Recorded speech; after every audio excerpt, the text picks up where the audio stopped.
Hello welcome back to our channel. ഇന്ന് നമ്മൾ വന്നിരിക്കുന്നത് നമ്മുടെ കൊച്ചു പൂന്തോട്ടത്തെ ഒന്ന് കാണിക്കാനാണ്.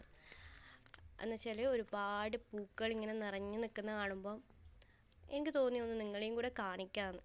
കണ്ടില്ലേ, ഞാൻ വിചാരിച്ചത് ഈ റോസ പിടിച്ച് കഴിഞ്ഞിട്ട് വീഡിയോ എടുക്കാമെന്നുള്ള മൈൻഡിലായിരുന്നു ഉണ്ടായത്. എന്നാലും ഇങ്ങനെ ഒരു കാലാവസ്ഥയെല്ലാം നല്ല രീതിയിലായതുകൊണ്ട് തന്നെ ഞാൻ വെച്ചു ഇന്ന് വീഡിയോ എടുത്തു കഴിഞ്ഞാൽ നന്നായിരിക്കും. ഇനിയിപ്പോൾ എങ്ങനെയാണെന്ന് അറിയില്ലല്ലോ, മഴ എങ്ങനെയാണ് അറിയില്ലല്ലോ. മഴ പെയ്ത് കഴിഞ്ഞാൽ ഇതൊന്നും എങ്ങനെയാണ് പോവുമോ ഒന്നും അറിയില്ല.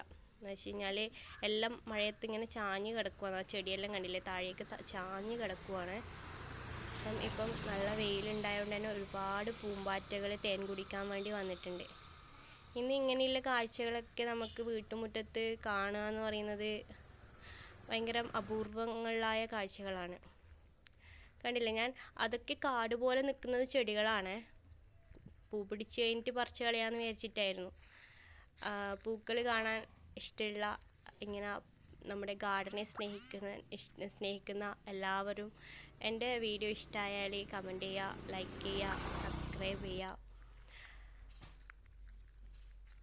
ഇങ്ങനെ ഫ്രീ ടൈം കിട്ടുന്ന സമയത്ത് ഇങ്ങനെയുള്ള കാര്യങ്ങളൊക്കെ ചെയ്യാൻ ഒത്തിരി ഇഷ്ടമുള്ള ആളാണ്. അപ്പം അതിനനുസരിച്ച് എന്നെക്കൊണ്ട് പറ്റുന്ന രീതിയിൽ ഞാൻ എന്തൊക്കെയോ ആക്കി വെച്ചിട്ടുണ്ട് ഇല്ല സൗകര്യത്തിൽ. പക്ഷെ അതിൽ അങ്ങനെ ഒരു കാര്യങ്ങളൊക്കെ ചെയ്യുന്ന സമയത്ത് നമുക്ക് എന്തെന്നില്ലാത്തൊരു ആനന്ദം കിട്ടുന്നുണ്ട്. മറ്റ് ടെൻഷനും കാര്യങ്ങളൊക്കെ നമുക്ക് റിലാക്സായി മാറ്റാൻ നമുക്ക് ഇങ്ങനെയുള്ള പ്രവൃത്തികൾ ചെയ്യുമ്പോൾ നമുക്ക് പറ്റുന്നുണ്ട്. അപ്പം ഇഷ്ടമായാൽ ലൈക്ക് ചെയ്യുക, സബ്സ്ക്രൈബ് ചെയ്യുക. Thank you.